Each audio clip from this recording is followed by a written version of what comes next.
Buenos días. Ya la clase ya la tienen. Vamos a hacer una especie de resumen que les va a servir de mucho. La neumonía es una patología que se ve en todos los hospitales, desde el primer nivel de atención hasta el tercero.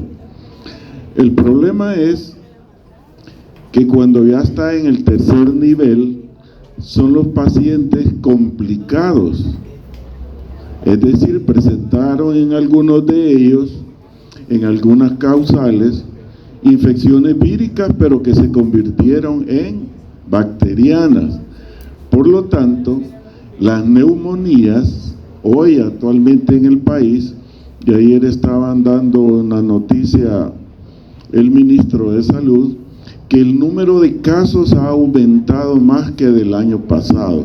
Eso es alarmante, y ahí traigo unas estadísticas del ministerio, aunque son algo no antiguas porque ahí van siempre 3, 4 años atrasados, pero nos va a servir un patrón de referencia. De las neumonías, usted ya sabe de que hay enfermedades de vías aéreas superiores y vías aéreas inferiores. Por lo tanto, esta es de vías aéreas inferiores. En el pulmón, ya vamos a ver ahí lo normal más adelante, se divide en lóbulos, vértice arriba y las bases que están abajo. Por lo tanto, en el caso de las neumonías, vamos a ver ciertas placas radiográficas donde la manifestación van a ser infiltrados. Los infiltrados pueden ser parailiares, pero se acompañan de otras formas a la par de los infiltrados, que al final puede haber un derrame pleural o un empiema. Es lógico que cuando usted tenga la radiografía le van a preguntar qué ve, qué microorganismo. Es lógico que usted en una placa no va a ver microorganismo, pero de entrada, y ya lo tiene que saber acá en microbiología, que cuáles serían los agentes patógenos que llevaron a esa patología, ¿me entiende? Entonces vamos a ver que si estamos hablando de una placa radiográfica con una condensación de color blanco, que la placa debe de verse negra, no negra renegra, pero se puede ver, se dibujan ahí los alvéolos, etcétera, ya lo vamos a ver. Pero lo que llama la atención es que ese infiltrado me está indicando que los alvéolos y los bronquios han sido ocupados por moco. Además del moco hay otras secreciones que se están produciendo y por lo tanto la expansión del alvéolo va a estar disminuido. Como somos países pobres, radiografía, pero ya en los países ricos, los industrializados, están usando el TAC, la tomografía axial computarizada y la resonancia magnética.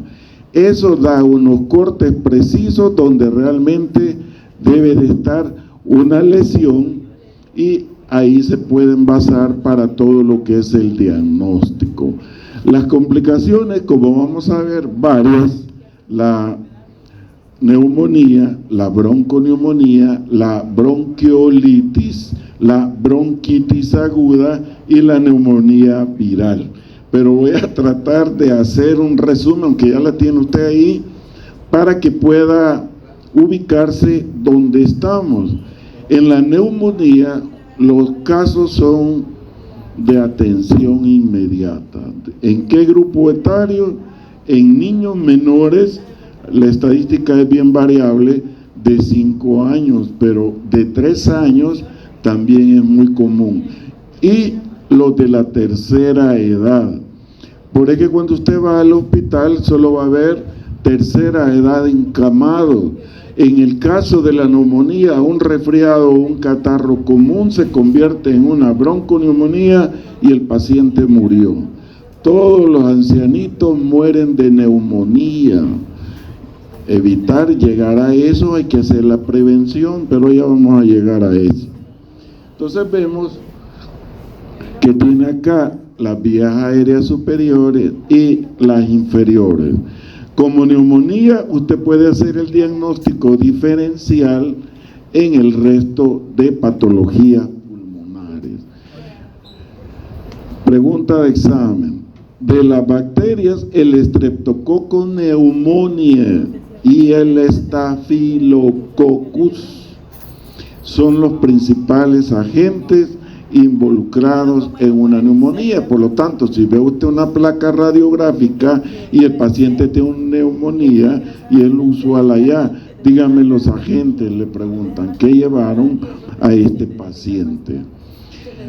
De todos los agentes patógenos, aquí hay hongos, aquí hay dos preguntas de examen, hay hongos, hay virus y hay bacterias. Cualquiera de ellos, pero a la cabeza el Streptococcus pneumoniae es el principal. Entonces vemos acá de que los sacos aéreos, estos que están acá, que usted observa, y como estamos hablando de ya a nivel pulmonar, cuando se llenan de moco, acuérdese, hay una inflamación. ¿Y qué va a suceder? Que no hay una expansión de los alvéolos. Por eso que usted, cuando sea médico, le van a decir, haga inspiración, respire, le dicen al paciente. Usted no le va a hablar en términos técnicos, se le va a hablar en términos populares. Si usted da el caso clínico a un médico y le está preguntando a la paciente o el paciente términos técnicos, no puede, tiene que decirle en términos populares, se lo va a traducir al especialista. Entonces, ¿cómo se llena? La inspiración y la expiración. Como la capacidad de ventilación pulmonar está disminuida, muchos de los microorganismos van a estar afectando a este nivel. Entonces, ¿cuáles son los síntomas característicos?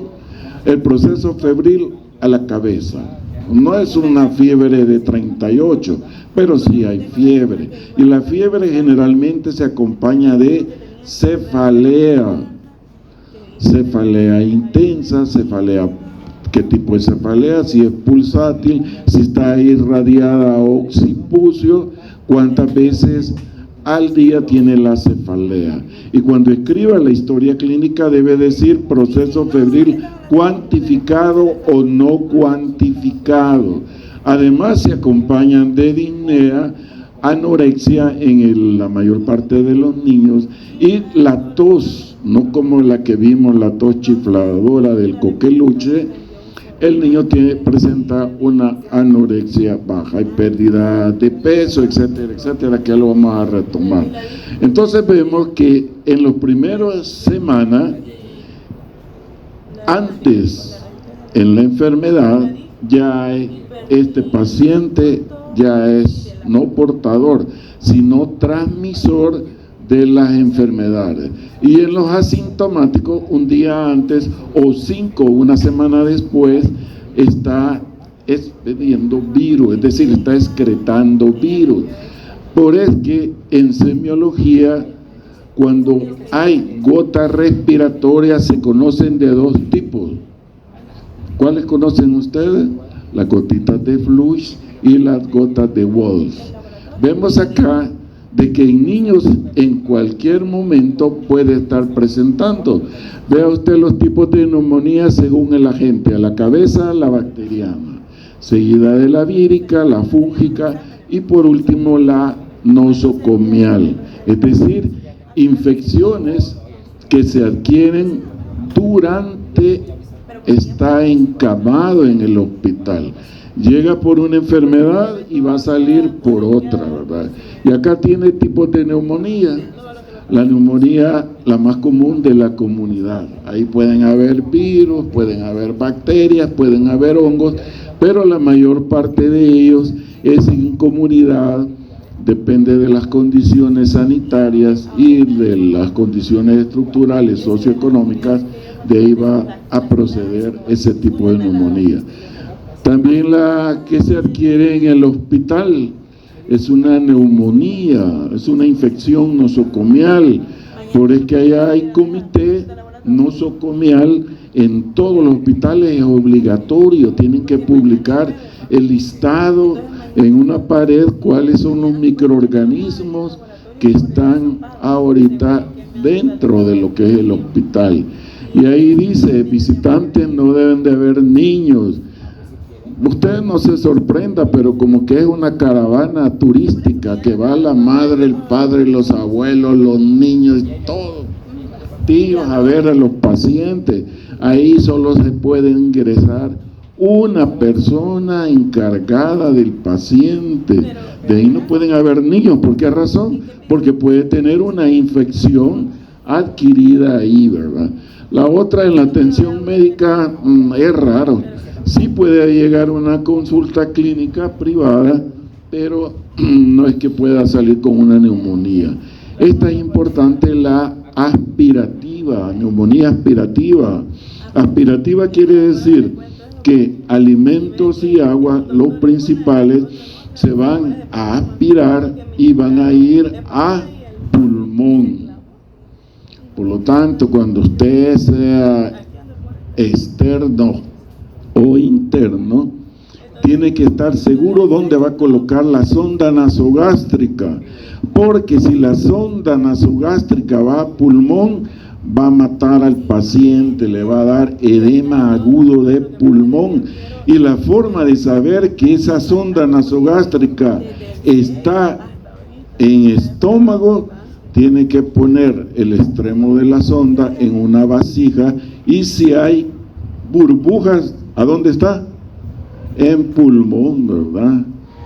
Así breve, a mí me pasó una anécdota que a un compañero en el turno del mediodía, no me tocaba a mí, aunque me fui a comer, y a él sí, y él colocó la sonda equivocada y mató al niño. Fue en pediatría, y como teníamos el apellido parecido, me andaban buscando a que yo cubriera el turno, pero yo no sabía que ya había un muerto.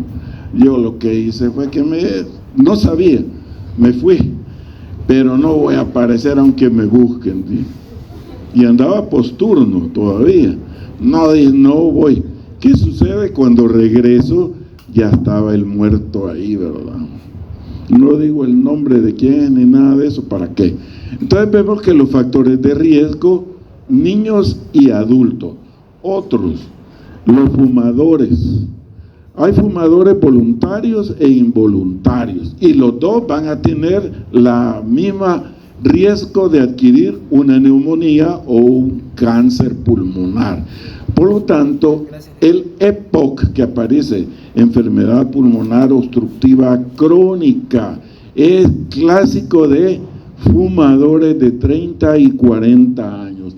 Estos son candidatos a tener una neumonía y ser ingresados, o pacientes con inmunodeprimido.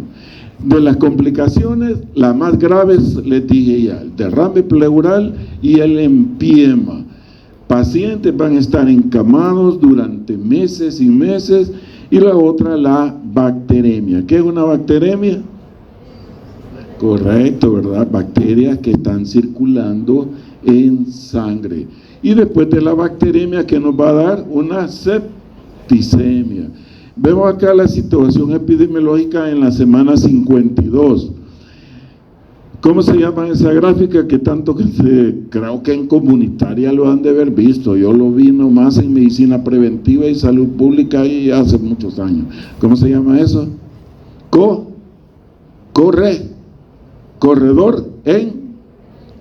endémico. Miren, y ustedes la van a tener que hacer cuando sean directores.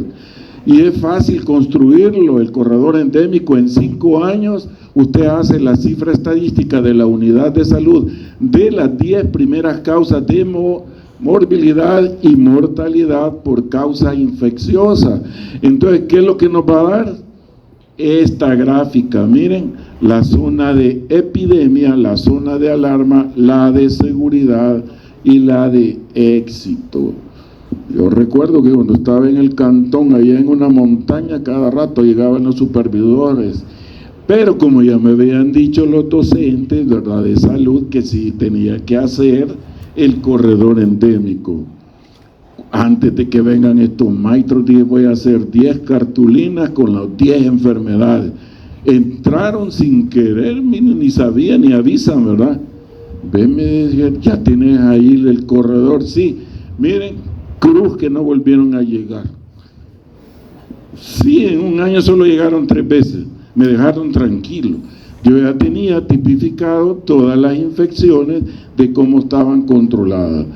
Para el año 23, el 73%, que hay más, 80%, son por neumonía y más de 2 casos. En El Salvador, Santana, Chalatenango y San Salvador son los que más reportan los casos.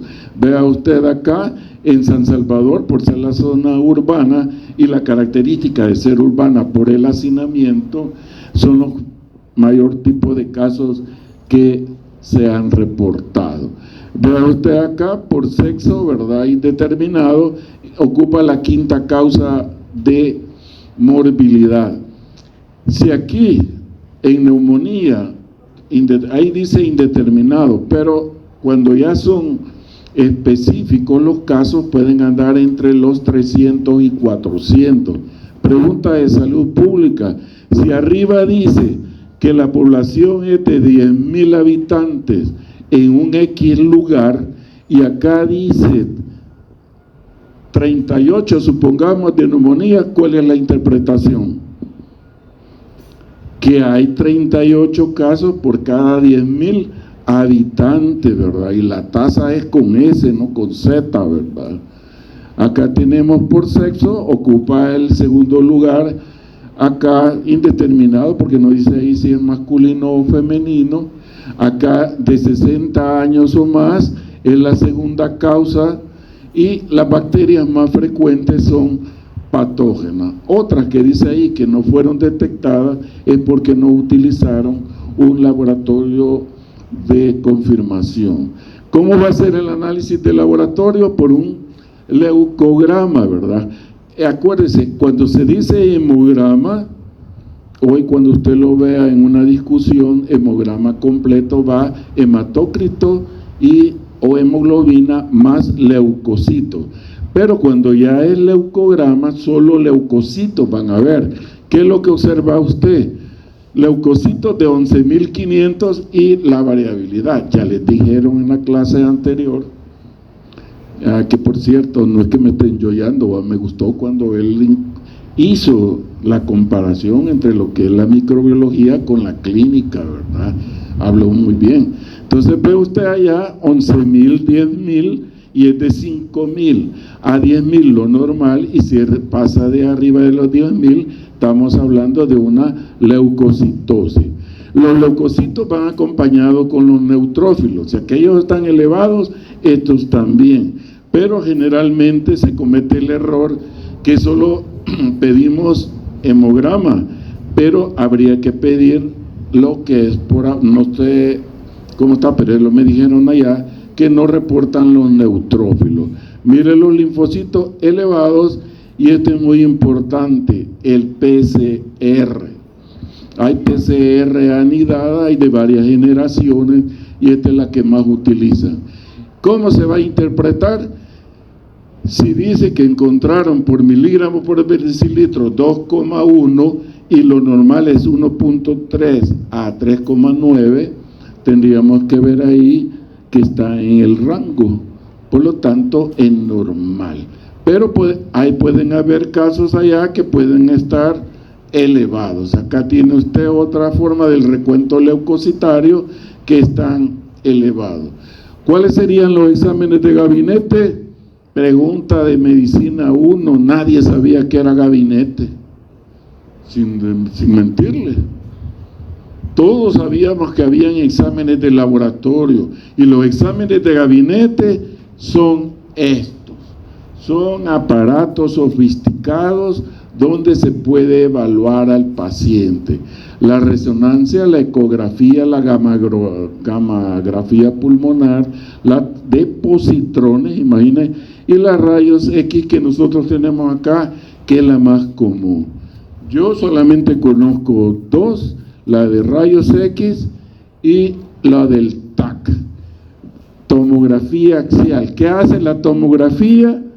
Hace cortes. Vea usted, para diagnosticar una neumonía, y ahí se ven los infiltrados. Debiera de ser negro, pero ya se ven las infiltraciones. Y esa es la tomografía. Adivinen quién está aquí. Es mi princesa, es mi hija. Salió hace 2 años del laboratorio en radiología e imágenes. No es porque sea mi hija, pero fue cabezona, es cabezona. Tiene un CUN alto, se lo sacó, y sin mentirle, donde hizo el año social, ahí le dieron el trabajo. Y llega para la sorpresa, breve va, mira papi, me dijo, toma, léelo que te lo voy a prestar un ratito, me dijo, te lo voy a prestar el libro una semana. Y voy viendo el libro, solo TAC, ¿verdad? Y nombres de las patologías. Y le digo, mira hijita, por la ignorancia, discúlpame, pero y esto te lo vas a aprender. Sí, me dijo. ¿Cuánto vale el libro? $300. ¿Cuánto vale el microdiccionario? Pinche $2, ¿verdad? Entonces me dice, mira, tengo que aprenderme todas las patologías porque tengo que saber el corte preciso que tengo que hacer en la máquina para programar. Como está haciendo cortes por niveles, yo tengo que ubicarme, el médico cuando refiere un TAC, ahí dice el diagnóstico, pero yo tengo que memorizarme y saber en el aparato dónde voy a precisar, y le va a ayudar al médico y le va a ayudar al paciente también. O sea que la respuesta fue lógica, ¿verdad? Es decir, un TAC no es solo de meter a la cámara al paciente y determinar eso, ¿verdad? Tenemos la neumonía vírica, vemos que en la OMS se refiere casi 450 millones. Los virus, ¿cuál es el principal virus? El virus sincitial respiratorio, ¿verdad? Podemos agregar el virus del COVID-19 y vemos que la tasa de mortalidad, al igual que la neumonía bacteriana, es casi igual, ¿verdad? En niños menores y de 75. Y estos son los agentes virales. Pero voy a preguntar en el examen, ¿verdad? Generalmente tenemos la tendencia nosotros de decir, señale el excepto, porque es lo más fácil que hacer, fíjense. Pero estamos escribiendo mal, porque ustedes no van a aprender el excepto, tienen que saber cuál es. Y es bien sencillo hacer ese tipo de preguntas, pero usted ya se ubica cuál están allá. En la fisiopatología tenemos 3 mecanismos. La de Fluch, que las gotitas al estar estornudando o tosiendo son más pequeñas que la de Wall, que son gotas más grandes, ¿verdad? El contacto directo de persona a persona, y algo muy importante, la microbiota pulmonar, porque hay una microbiota que cuando hay una competencia con bacterias agresivas la van a desplazar y nos van a dar. De los virus, el virus respiratorio sincitial, y los síntomas son producidos iguales que los anteriores, el tos, el proceso febril, la disnea, etcétera, etcétera.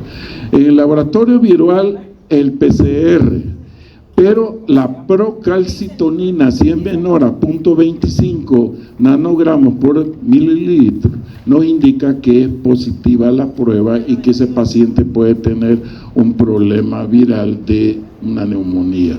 Los rayos X y la elevación de la proteína C reactiva. Aquí no hay laboratorios virales, pero ayer escuché que el ministro dijo que hay 9 ya instaladas PCR en varios departamentos. Es un adelanto, es un avance. ¿Cuándo se vio decir que diagnósticos de biología molecular por PCR en El Salvador? Y ya tenemos 9, por lo tanto, certificados. Es decir, ya pueden hacer un tamizaje y controlar a los pacientes. El PCR, miren, tiene una sensibilidad, es alta, más del 80%, pero los libros siempre refieren a un 99.9%. Y acá tiene usted una forma de PCR, ¿verdad? No voy a entrar en esos datos, pero sería bueno que se incorporara ya en la materia cómo hacer el diagnóstico de PCR. Yo ahorita estoy empapado en esto, ahí después les cuento cuál es la razón, pero sí es un mundo fascinante y no es difícil, fíjense. Solo es de tener el conocimiento, la motivación y el interés en aprender, ¿verdad? Y acá tiene la radiografía normal. ¿Qué es lo que ve acá? Esto es lo normal que debiera de aparecer en un paciente sano. ¿Qué es lo que tiene que enfocarse usted? En los vértices y en las bases. No se identifican muy bien los lóbulos, pero tiene que estar seguro. Ahora viene la patología. ¿Qué es lo que va a observar acá? Regresemos a la anterior. Mire lo normal. Se ven las costillas, se ven la forma de las ramificaciones, y eso es lo característico. El dolor de cabeza de interno es ese: ir a traer radiografías antes de que venga el médico del staff a las 7, 8 de la mañana, y usted como interno ya tiene que traer interpretada la radiografía. Se la da y le dice: a ver, ¿qué tiene? Entonces usted ya tiene que identificar qué es lo que vamos a ver en la radiografía. Infiltrados, mire, a esto se le llaman infiltrados parailiares. Otra que pueden ser bilaterales. Otra cosa que no, en una neumonía o otra patología, usted tiene que ver el botón aórtico y el corazón. Hay que medir el corazón normal, no del paciente que lo va a arrancar, ¿verdad? Sino que tiene que tener usted una idea cuánto debe de medir, porque en pacientes con neumonía que ya están graves van a presentar cardiomegalia, ya vamos a ver algunas. Mire este paciente, ¿qué es lo que ve acá? Una gran opacidad, que ese paciente va a terminar ¿en qué? En un empiema. Ya su derrame ya lo va a tener. ¿Y qué es lo que ven acá? Infiltraciones, hay unas pequeñas calcificaciones, pero vea usted acá, el botón aórtico todavía no está prominente. En los gases arteriales, ese es otro dolor de cabeza en pediatría. Niño que tenga problema del sistema nervioso central, punción lumbar, e ir a traer, además de la punción lumbar, los gases arteriales. ¿Qué nos va a medir el gas arterial? La cantidad de concentración de oxígeno en relación al dióxido de carbono. Si el oxígeno es menor del 98%, hay que ventilar a ese paciente, hay que ponerle oxígeno, porque caso contrario, ya lo vamos a ver, mire lo que da, una acidosis respiratoria. ¿Qué es lo contrario del pulmón? Alcalosis respiratoria. O sea, hay una alcalosis, pues en el otro va a haber una acidosis. Esta alcalosis respiratoria, ¿qué es lo que mide? Bicarbonato y la presión parcial de CO2, que están altas. Entonces, esa ecuación, ¿cómo se llama en química? La ecuación de Henderson-Hasselbalch. Jamás se me olvidó eso. Entonces solo era acidosis, ¿verdad?, con alcalosis. Y acá tiene un paciente, el mismo, ¿verdad? Solo que ahí tiene, mire, el pH menor de 7.35, y siempre vamos a encontrar el bicarbonato. Y acá tiene la capacidad de ventilación pulmonar. Esto es lo normal, y vea en un paciente, por es que en la espirometría y los gases arteriales, a usted lo van a mandar que vaya a hacer una gasometría. El paciente ya tiene que ver, le dan un aparatito para que haga inspiración, sostenga, y la expiración. Siempre la capacidad de ventilación pulmonar es más en un hombre que en una mujer. Por eso que la nadadora que era trans, ¿verdad? Trans mujer, pero es hombre, ya descalificada para siempre en Juegos Olímpicos o de cualquier naturaleza, porque la desventaja, ¿cuál era? Tenía más capacidad de oxígeno y todas las nadadoras estaban allá al final, no llegaban a la meta, pero él sí llegaba. Prevención, lo misma, la profilaxis, la vacunación, ¿verdad? No fumar, etcétera, mejorar las condiciones. Hoy tenemos la bronquitis aguda. Para poder ubicar entre cada una de las enfermedades pulmonares tiene que ubicarse el sitio anatómico. Si estamos hablando de una bronquitis aguda, pues los bronquios va a ser el sitio blanco, ¿verdad? Entonces vamos a ver acá que se van a llenar de moco, de una mucosidad espesa, ¿verdad? O si fuera una gripe como el de la influenza, el mismo caso. ¿Cuáles serían los agentes? Ahí tiene todo lo que usted conoce ahorita. Los síntomas son los mismos. Cuando dice, eso es cierto, los lactantes, pregunta de pediatría 1, diferencia entre lactante menor, lactante mayor, neonato, prematuro, neonato y antes de salir a ser un feto, ¿verdad? Entonces vemos acá que los lactantes degluten, es decir, se la tragan, la mucosidad. En cambio los niños, el escolar, que es arriba del lactante mayor, él la va a toser, pero además de tos puede presentar vómito. Ellos sacan su flema. Otra característica, la rinorrea hialina es más para virus, pero cuando ya es verde y todo eso, ya eso es bacteriano. Causas: virus de la gripe, el fumador crónico o contaminación. Factores de riesgo, ya les dije, los fumadores voluntarios, los pacientes inmunodeprimidos, agentes químicos también es muy importante.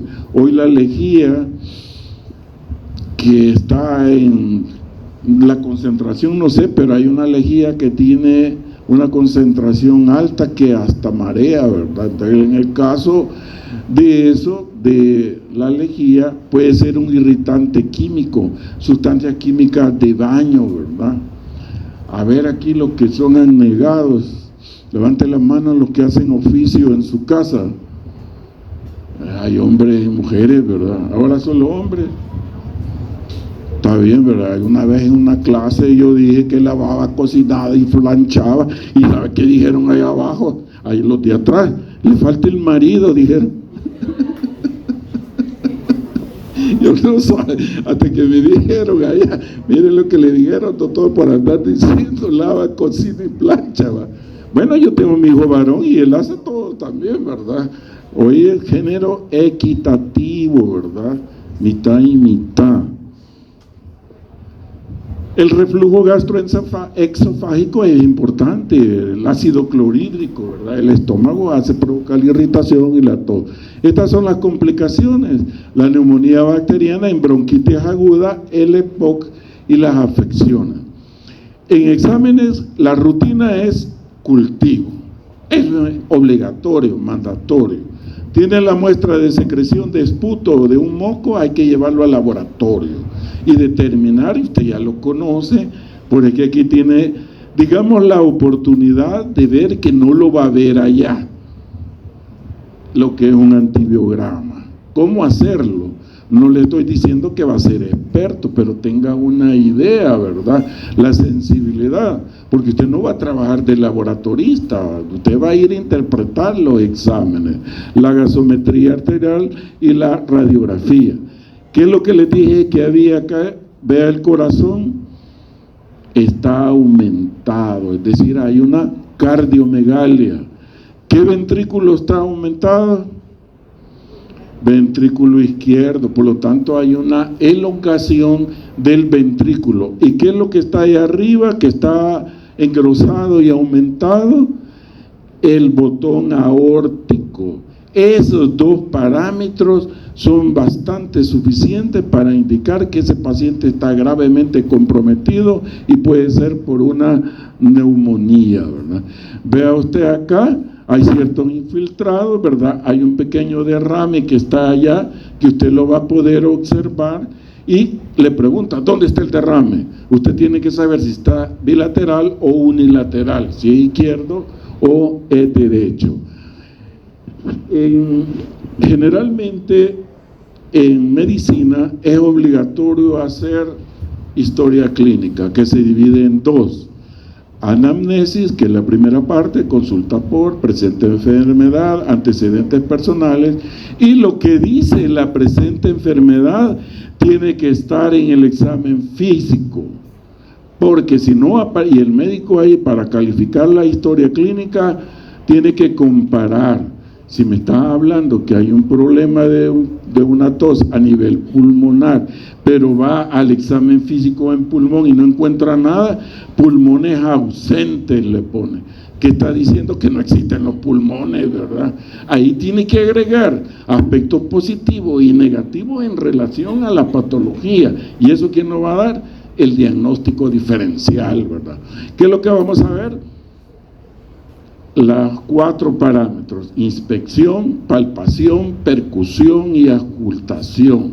En la inspección usted ve cómo está respirando el paciente, si está jadeando, si está hiperventilando.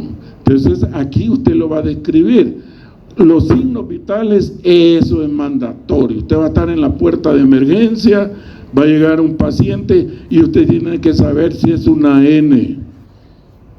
A mí me iban a castigar por haberle dicho una N. El residente acostado estaba allá a la 1 de la madrugada y las 2, y yo lo vi al paciente, sí, los familiares todos llorando y el paciente desmayado, ¿verdad?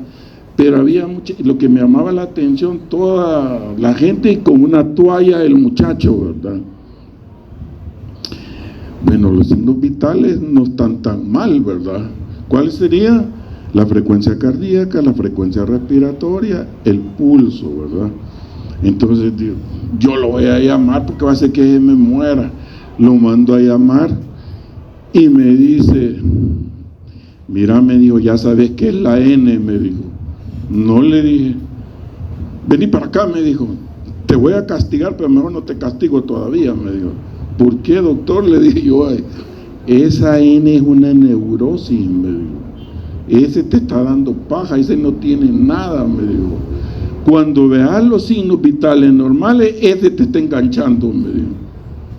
Y realmente tiene razón, ¿verdad? Entonces vengo yo y le digo al familiar, ¿y dónde está la novia del muchacho? Aquí estoy yo. Dale más amor, le dije, porque no tiene nada, le dije yo, así que no va a ingresar. Y se fue, hombre, todo síndrome de la toalla que usted ve, o se cree en la Virgen María, ¿verdad? O los Jesuses, esos están loquitos, ¿verdad? Esa es una neurosis. Por lo tanto, tiene que comparar cómo está. Oiga,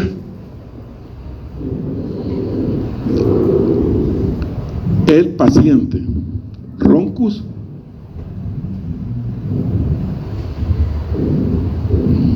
sibilancia,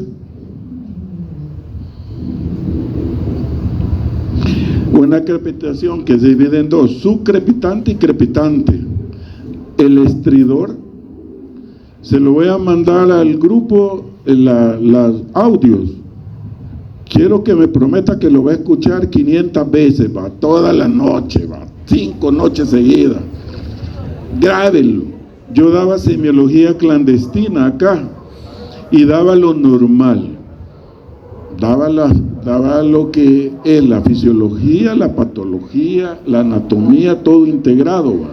Pero ya no lo pude dar porque hubieron como 3 doctores que me vinieron a demandar a junta directiva, que si seguía haciéndolo me iban a expulsar, ¿verdad? Así es que ya no lo di. Prevención, lo mismo de siempre, ¿verdad? No fumar es lo importante. A ver, levanten la mano los que fuman acá. Uno, así que deje fumar, hijito. Otro, El muchacho que me dijo que era la marihuana, que era buena para la inteligencia, madre. No, si eso destruye las neuronas, la marihuana, ¿verdad? Vemos acá la vacunación, lavado de manos, uso de mascarilla. Eso lo va a ver usted en historia clínica, en antecedentes. La bronquiolitis, ¿cuál es su sitio blanco? Bronquiolos, es decir, los que tenemos más pequeños. Aquí tiene usted acá un bronquiolo terminal, ¿verdad? Casi donde lo que está en la tráquea, y aquí tiene otro bronquiolo. Entonces va a observar acá de que, se me escapaba, espérenme. Este está adelantando, ¿va? No, espérense. Era la inspección, palpación y la aquí, es que ese automático responde eso. Entonces tenemos que para la semiología a nivel pulmonar tiene las 4 bases.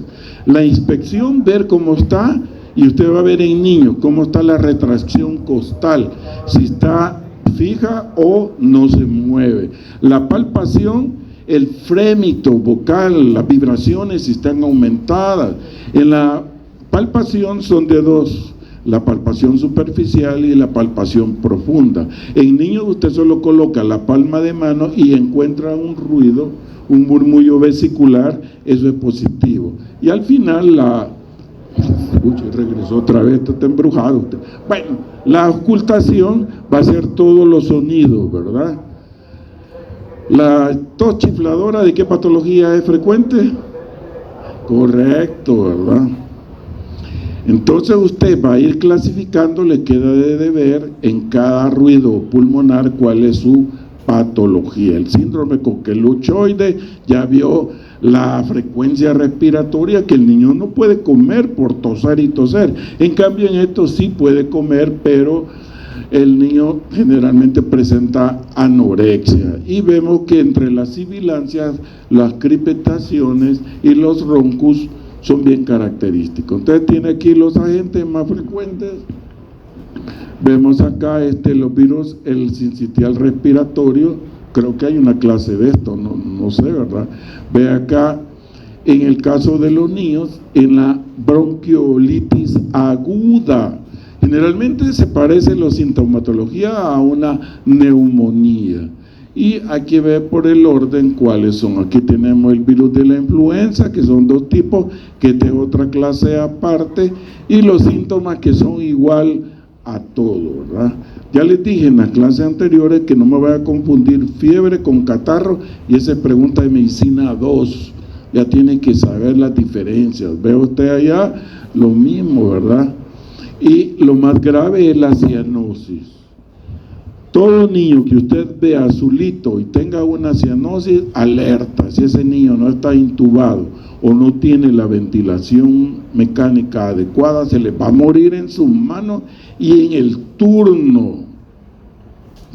Yo no sé si tenía agua bendita, pero cuando yo hacía turno no llegaban los pacientes. Pero habían varios compañeros que les decían el ángel de la muerte, porque ese día, en la noche, se morían 3, 2, 1. Disnea, ¿verdad? No diga en historia solo disnea, debe decir disnea a medianos esfuerzos o a grandes esfuerzos. Y lo mismo de siempre, la anorexia, ¿verdad? Hay la sibilancia al respirar, característica de la bronquiolitis. El roncus generalmente es más de una neumonía, ¿verdad? Ve allá que se inflaman los bronquiolos por las gotas de fluidos que hay al estar tosiendo o estornudando, y los vomites son muy importantes, ¿verdad? Las toallas, las perillas de las puertas, los catres por una infección nosocomial o los juguetes de los niños, ¿verdad?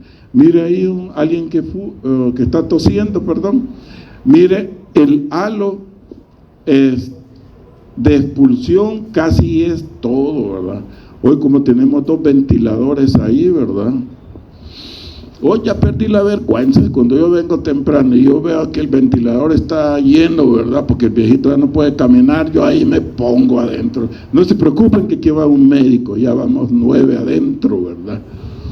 Pero alguien que estornude, hasta este momento ninguno. ¿Y creen que nos vamos a salvar? No, porque esas gotas respiratorias pueden estar horas y por horas en el elevador, ¿verdad? Así que póngase su mascarilla, el que está enfermito, ¿verdad? O enfermita, piénselo 2 veces si entra.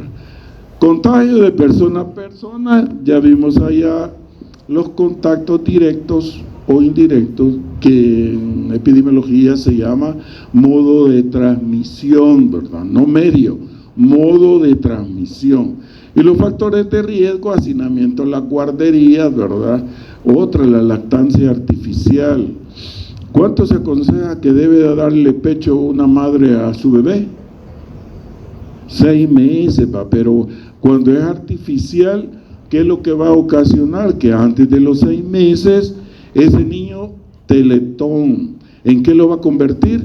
En un hiperreactor bronquial crónico, porque las moléculas de la leche van a estar en pulmón y eso le va a estar ocasionando tos toda su vida. Eso yo no lo sabía. Quien lo dijo fue un pediatra, porque mira que el niño va de consultar y llegar todos los días por una tos crónica y no tenía fiebre, no tenía otro aspecto, solo era la tos.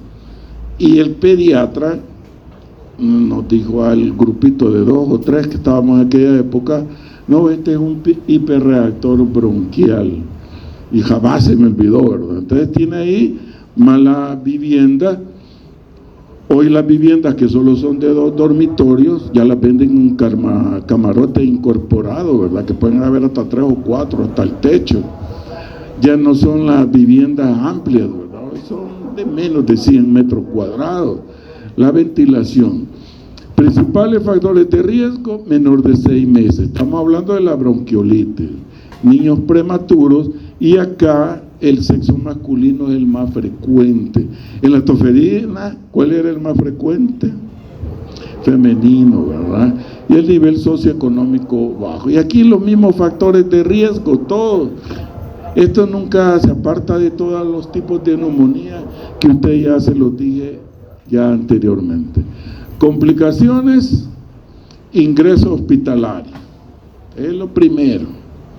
Llevar a un anciano a un hospital por una neumonía, o sale vivo o sale muerto, cualquiera de las dos. Y cuando están usando los ventiladores, nosotros les llamábamos los killers, porque al ponerle un ventilador a un paciente, en vez de vivirlo, lo mataba rápido. O sea, los ventiladores tienen infecciones, no que tenga el ventilador enfermo, ¿verdad? Hay infecciones de bacterias que pueden estar ocasionando y están alojadas. Casos de una neumonía grave. La otitis media o otitis interna también nos puede estar dando, o infecciones que tuvieron anteriormente y nos pueda dar. Diagnóstico clínico por historia o hisopados que hay que estar haciendo, ¿verdad?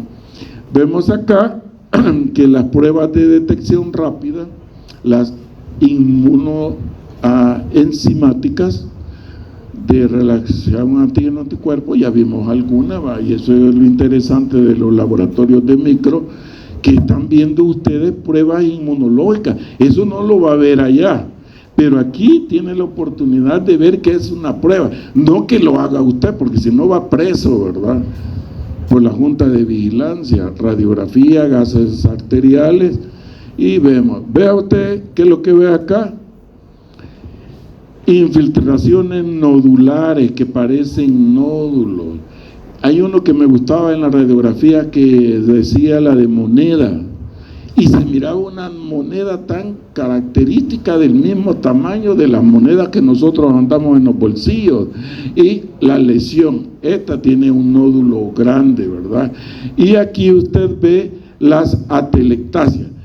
¿Qué es lo que le ve ahí en la atelectasia? Regalo ahorita un microdiccionario y lo puede ir a traer a las 10:05. El que lo diga se lo ganó. ¿Qué ve ahí? Sencillo usted. Vea cómo están los infiltrados parailiares. ¿Qué es lo que ve acá? Esta línea. Ay, chica, ¿y aquí a dónde me voy, hijito? aquí, ¿verdad? Mire la línea.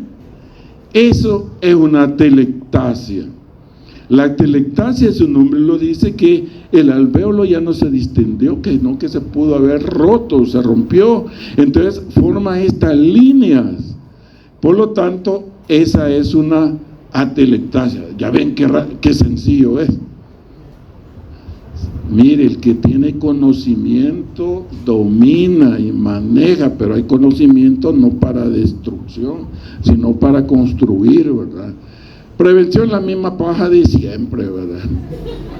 Pues sí, aquí estamos en países pobres, ¿verdad? Bueno, al menos usamos mascarilla, ¿va? Pero evitar fumar está difícil, ¿verdad?